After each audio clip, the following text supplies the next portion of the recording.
Vers la fin de 2025, des manifestations ont commencé en Iran, ce qui a débuté comme une colère contre l'effondrement de la monnaie iranienne face au dollar américain. Parallèlement à l'état de l'économie du pays dans son ensemble, cela a évolué pour ressembler de plus en plus à une véritable révolution. Le régime iranien, dirigé par le guide suprême Ali Khamenei, tente de réprimer le mouvement. Les manifestants ne s'arrêtent pas, et ils pourraient bientôt recevoir de l'aide. Après avoir menacé le régime iranien d'intervenir, les États-Unis se préparent à en finir une bonne fois pour toutes avec Khamenei et son régime. Une fois cela fait, il y a une faible possibilité que les États-Unis tournent ensuite leur attention vers le président russe Vladimir Poutine. Le président américain Donald Trump a déjà proféré des menaces contre le régime iranien. Bien avant cela, la possibilité d'une intervention américaine dans le pays est passée d'une idée vague à quelque chose qui semble de plus en plus probable. La semaine dernière seulement, Trump a proclamé que l'Iran serait frappé très durement si son régime réprimait violemment les manifestants. Trump a utilisé la même interview à la radio, dans laquelle il a fait ses déclarations pour minimiser les décès survenus jusqu'à ce moment-là. Le président américain a toutefois affirmé que ces décès étaient le résultat de bousculades. La BBC ajoute que il a également affirmé que le gouvernement iranien avait été averti très fermement qu'il y aurait des répercussions s'il franchissait la ligne rouge des répressions violentes. Le 10 janvier, The Independent a rapporté que Trump avait également déclaré que les États-Unis commenceraient à tirer si le régime de Khamenei tentait de réprimer les manifestations en Iran par la force. Cet avertissement est intervenu alors que les manifestations entrèrent dans leur 13e jour, moment où au moins 62 manifestants, ainsi que plusieurs policiers, avaient perdu la vie lors du soulèvement. Pourtant, les manifestations ont continué de prendre de l'ampleur. The Independent indique que les Iraniens avaient manifesté dans plus de 100 villes et villages au 10 janvier, la plupart scandant des slogans hostiles au régime.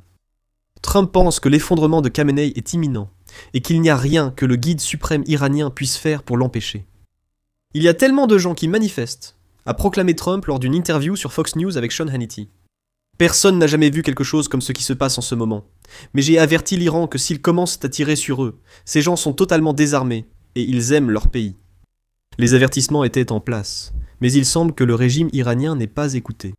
Loin de reculer, la direction iranienne semble avoir commencé exactement le type de répression contre lequel Trump et les États-Unis ont mis en garde. Le 11 janvier, l'AP News a rapporté qu'il y avait eu une forte augmentation du nombre de morts résultant de la révolution naissante. Le média indique qu'au moins 544 personnes sont désormais craintes mortes et qu'environ 10 600 ont été détenues au cours des 2 dernières semaines. Ces chiffres proviennent de l'agence de presse Human Rights Activists, que l'AP News considère généralement comme fiable dans ses rapports lors de périodes similaires de troubles. Parmi les 544 personnes potentiellement décédées, 496 seraient des manifestants, tandis que 48 seraient des membres des forces de sécurité iraniennes. Le régime iranien affirme que le deuxième chiffre est bien plus élevé que ce qui est rapporté. Le même jour que le reportage de l'AP, Al Jazeera a publié un article dans lequel elle affirme que plus de 100 agents de sécurité ont été tués alors que les manifestants continuent de défier ouvertement le régime de Khamenei. Il est difficile d'obtenir des chiffres plus précis, et c'est voulu par le régime de Khamenei. Comme le souligne AP News, les connexions internet ont été coupées dans de nombreuses régions d'Iran, en plus des lignes téléphoniques qui ont été interrompues. Il semble que les dirigeants iraniens s'inspirent de la stratégie de Poutine. La Russie coupe les connexions internet et le service de téléphonie mobile dans les régions que l'Ukraine attaque avec ses drones longue portée. La Russie affirme qu'elle fait cela pour arrêter les attaques de drones, mais les drones ukrainiens atteignent leurs cibles si souvent. Peut-être que faire cela vise davantage à minimiser le risque que des preuves se répandent sur internet. Avant que les proches de Poutine aient la chance d'essayer de contrôler le récit, l'Iran a emprunté cette astuce, mais cela ne semble pas fonctionner aussi bien que Khamenei le souhaiterait. Le manque d'accès à Internet et de services téléphoniques a effectivement aidé le régime iranien à dissimuler les chiffres. Alors qu'il réprime, des preuves s'échappent du pays. AP News affirme que certains Iraniens parviennent encore à envoyer des vidéos hors du pays, probablement en utilisant des transmetteurs satellites Starlink. D'autres profitent de l'occasion pour partager ces vidéos sur les réseaux sociaux, certains allant même jusqu'à demander à Donald Trump d'intervenir directement. Emily Schrader en est un exemple. Le 10 janvier, elle s'est rendue sur X pour partager une vidéo accompagnée d'un message. Cher président Trump, voici ce que la République islamique d'Iran fait à son propre peuple. Des milliers de personnes sont blessées, massacrées par le régime. Le moment d'agir, c'est maintenant, a écrit Schrader. La vidéo qui accompagne semble montrer plusieurs exemples d'agents de sécurité iraniens tirant sur des manifestants, ce que Trump leur avait précisément demandé de ne pas faire. L'Iran est également devenu plus audacieux après avoir semblé quelque peu intimidé par les menaces de Trump au départ. Le régime iranien a répondu par ses propres menaces, laissant entendre qu'il allait gérer les manifestations à sa manière, selon The Guardian. Le président du Parlement iranien, Mohammad Bagh Ghalibaf, a affirmé que toute intervention américaine serait accueillie par la force en cas d'attaque contre l'Iran. Le territoire occupé ainsi que tous les centres militaires américains, les bases et les navires dans la région seront nos cibles légitimes. Le président iranien, Masoud Pezeshkian, a également qualifié les manifestants de terroristes et a commencé à donner sa propre version de ce qui se passe dans les rues d'Iran. Famille, je vous demande de ne pas laisser vos jeunes enfants rejoindre les émeutiers et les terroristes qui décapitent des gens et en tuent d'autres. Pezeshkian a également encouragé les Iraniens à participer à une marche nationale de résistance contre les manifestations. Il n'est pas clair à quel point l'Iran est sérieux concernant le lancement de contre-attaques. L'Iran l'a déjà fait auparavant, puisqu'il a attaqué les forces américaines sur la base aérienne d'Al-Udeid au Qatar en juin, à la suite de l'opération américaine Midnight Hammer. Cependant, cette réponse était faible comparée à ce que les États-Unis ont fait à l'Iran pour la provoquer. Et il est possible que les États-Unis voient maintenant une opportunité de changement de régime qui profiterait à l'Amérique tout en nuisant à la Russie. Pourtant, l'Iran adopte une ligne dure, et les États-Unis sont sur le point de réagir. Comme vous l'apprendrez dans un instant, d'abord, la bonne nouvelle pour ceux qui soutiennent les manifestants, c'est que toutes les menaces du régime iranien, ainsi que le nombre croissant de morts, semblent n'avoir que peu calmé l'appétit de changement. Dans son rapport du 11 janvier, AP News note que les manifestations se poursuivent dans tout le pays, bien qu'il ne soit pas clair à quel point elles seront efficaces par elles-mêmes, comme l'a écrit le Kyiv Post le même jour. Il y a des limites à la pression que les manifestants peuvent exercer sur le régime Khomeini. Pour commencer, les manifestations sont fragmentées, sans véritable leader interne capable d'organiser ce qui est actuellement une résistance naissante en une véritable force capable de renverser Khamenei et ses semblables. Les coupures de téléphone et d'internet imposées par le régime iranien rendront également plus difficile l'organisation des manifestants, sans parler de la mise en place d'une structure de leadership. Plus révélateur encore, il n'y a toujours aucun signe indiquant que des membres du corps des gardiens de la révolution islamique, ou CGRI, ou d'autres forces de sécurité du régime en place, soient sur le point de faire défection. Cependant, beaucoup de choses pourraient changer très rapidement si les bombes américaines commencent à tomber. De plus, le 11 janvier, le Kyiv Post a partagé les commentaires de plusieurs experts et médias, qui ont tous des avis différents sur la possibilité d'un changement de régime, et, si tel est le cas, sur la capacité des manifestants à réaliser ce changement par eux-mêmes. Par exemple, Azadeh Kian, qui est sociologue, a écrit dans Le Monde que les messages de soutien adressés aux manifestants par des pays comme les États-Unis et Israël pourraient finalement profiter au régime de Khamenei, car il pourrait détourner ces messages en accusations, selon lesquelles toutes les figures de l'opposition seraient des agents de ces pays. Selon elle, il revient au peuple iranien de provoquer un changement de régime. Et c'est seulement la convergence des luttes pour la liberté des différents groupes sociaux, ethniques et religieux qui peut libérer l'Iran de l'emprise du régime, écrit Kian. D'autres, comme le politologue iranien Hamid Anayet, suggère que les manifestations sont bien plus structurées qu'elles ne le paraissent. Contrairement au soulèvement précédent, celui-ci est bien plus structuré. Les groupes de résistance ont réussi à maintenir l'élan du mouvement dans des milieux très différents, des bazars et des universités jusqu'aux villes provinciales, affirme Anayet. Cependant, d'autres médias ont contesté cela, comme la publication polonaise Polityka, qui suggère que les manifestations n'ont pas de leader et ne sont pas à l'échelle de celles observées en 2009. De plus, le régime iranien ne cède pas, il reste toujours défiant, même face aux menaces des États-Unis. Cependant, cela pourrait être sur le point de changer. Il semble que les menaces que Donald Trump a proférées concernant des frappes sévères contre le régime iranien, s'il commençait à réprimer les manifestants, étaient loin d'être vaines. Des signes montrent que les États-Unis pourraient se préparer à agir alors que le nombre de morts augmente, et de nouvelles preuves apparaissent que le régime fait exactement ce que Donald Trump lui avait dit de ne pas faire. Et le signe le plus important, c'est que Donald Trump a déjà été informé des options dont disposent les États-Unis s'ils décident de donner suite à la menace du président. C'est ce qu'affirme The Independent, qui a déclaré le 12 janvier que Donald Trump a déjà été informé de plusieurs options qui s'offrent à lui, y compris le déploiement d'armes cybernétiques, la diffusion de propagande antigouvernementale dans le cadre des sanctions contre l'Iran, et, peut-être, en dernier recours, des frappes contre le régime iranien.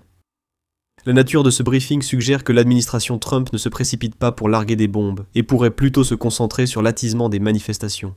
Cependant, des frappes semblent toujours envisagées.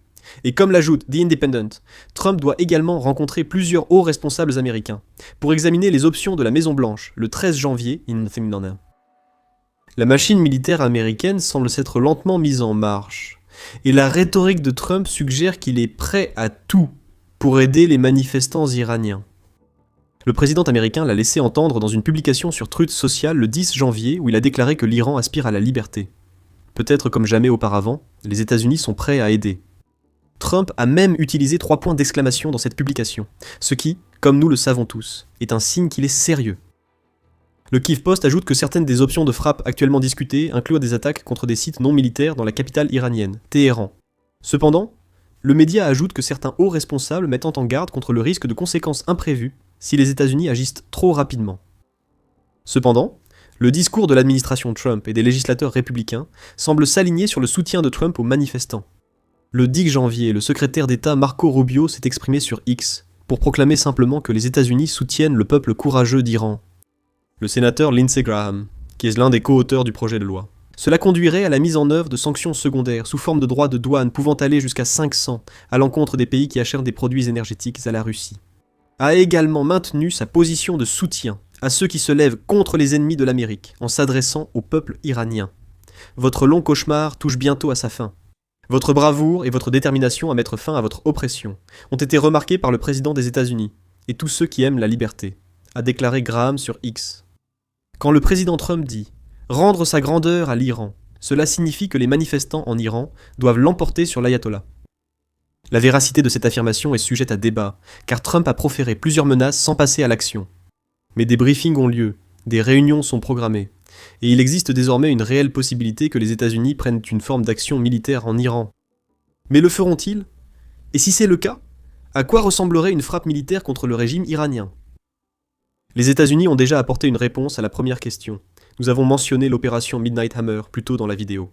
Et cette série massive de frappes contre les installations nucléaires iraniennes nous montre que l'administration Trump a certainement la volonté d'attaquer l'Iran.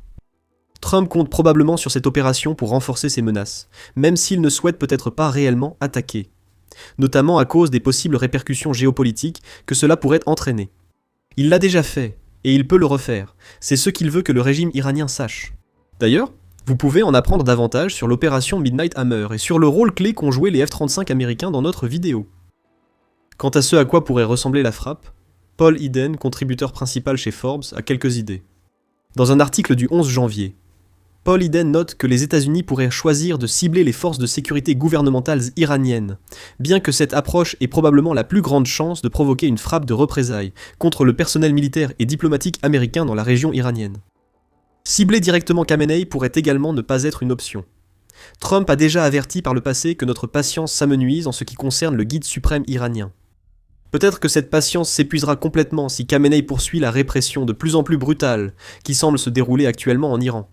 Peut-être que Reza Pahlavi détient la réponse, le fils du dernier shah qui a été déposé en 1979. Pahlavi a clairement indiqué qu'il souhaite voir la chute du régime de Khomeini, même s'il n'est pas clair s'il pense que cette chute lui donnera l'occasion de prendre le pouvoir lui-même. Notre objectif n'est plus simplement de descendre dans la rue. L'objectif est de se préparer à prendre le contrôle des centres-villes et de les occuper. Pahlavi a déclaré dans une allocution vidéo le 10 janvier, laissant entendre qu'il voit une opportunité de la chute de Khomeini devant lui.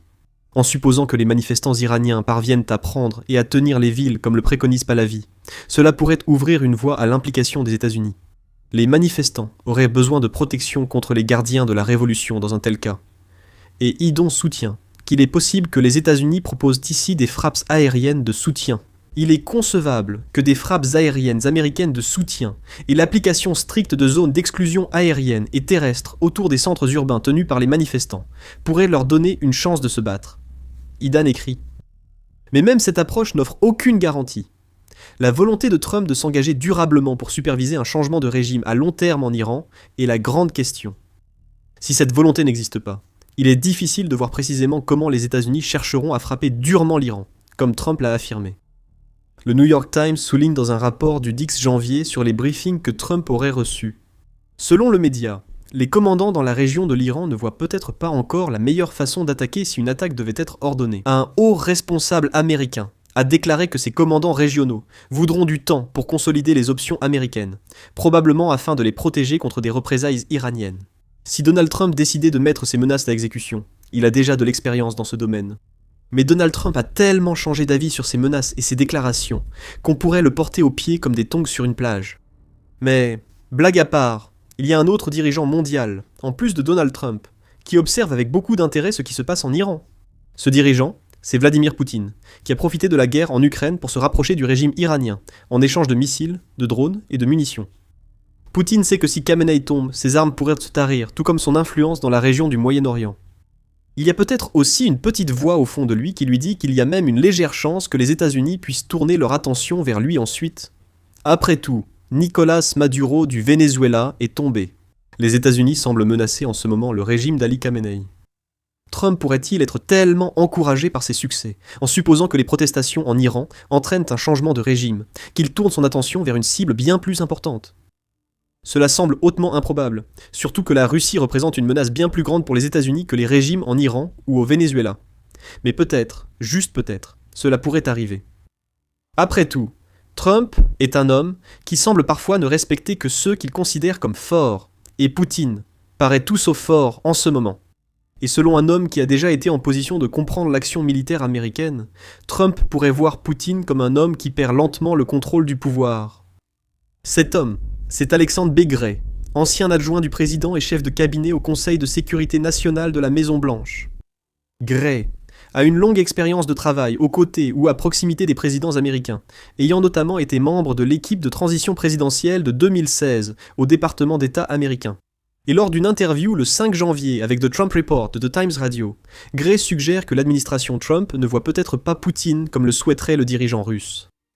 Je pense que la façon dont l'administration voit les choses, c'est que la Russie est une puissance en déclin, dit Gray, en notant que la Russie a des problèmes démographiques, économiques et militaires qui reposent tous sur les épaules de Poutine.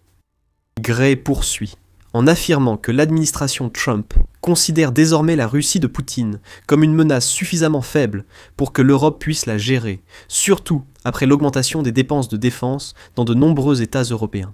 Gray utilise cet argument pour suggérer que l'administration Trump pourrait profiter de la faiblesse de Poutine pour retirer, dans une certaine mesure, son soutien militaire à l'Europe. Dans un article du 10 janvier, le New York Times a également examiné pourquoi Poutine est soudainement devenu très silencieux. Lorsque l'administration Trump a capturé Maduro du Venezuela, le dirigeant russe n'a rien dit après la capture de Maduro, ce qui suggère qu'il pourrait être très méfiant à l'idée de se mettre à dos les États-Unis. Monsieur Poutine a pris soin d'éviter de contrarier Washington, alors qu'il cherche à obtenir un résultat favorable en Ukraine. Même si cela signifie rester en retrait dans d'autres régions du monde où il aurait auparavant adopté une position ferme, selon le média. Peut-être que ce silence est un signal à l'administration Trump que Poutine est suffisamment faible pour être pris pour cible, ou peut-être que Trump dira à l'Ukraine de céder à nouveau tout le Donbass la semaine prochaine. On ne sait jamais vraiment, avec l'administration américaine actuelle, et c'est ce qui inquiète l'Iran. Tout comme Poutine, Trump pourrait mettre ses menaces à exécution, mais il pourrait aussi ne pas le faire. Cette imprévisibilité est devenue la marque de fabrique du président américain pendant son second mandat. Et Poutine espérera que les États-Unis ne commencent pas à regarder de plus près la Russie, si le régime iranien venait à tomber. Après tout, les relations sont déjà tendues entre les États-Unis et la Russie. Plusieurs pétroliers de la flotte fantôme de Poutine ont été saisis par les États-Unis alors qu'ils tentaient de se rendre au Venezuela ces derniers jours. Ce qui suggère que les États-Unis n'ont pas peur de faire savoir à Poutine qu'ils ont le pouvoir de l'empêcher de faire ce qu'il veut. Découvrez ce qui est arrivé aux pétroliers russes et ce que tout cela pourrait signifier pour Poutine dans notre vidéo. Et si vous avez apprécié cette vidéo, n'oubliez pas de vous abonner à The Military Show pour plus de reportages sur la révolution naissante en Iran. Et merci de nous avoir regardés.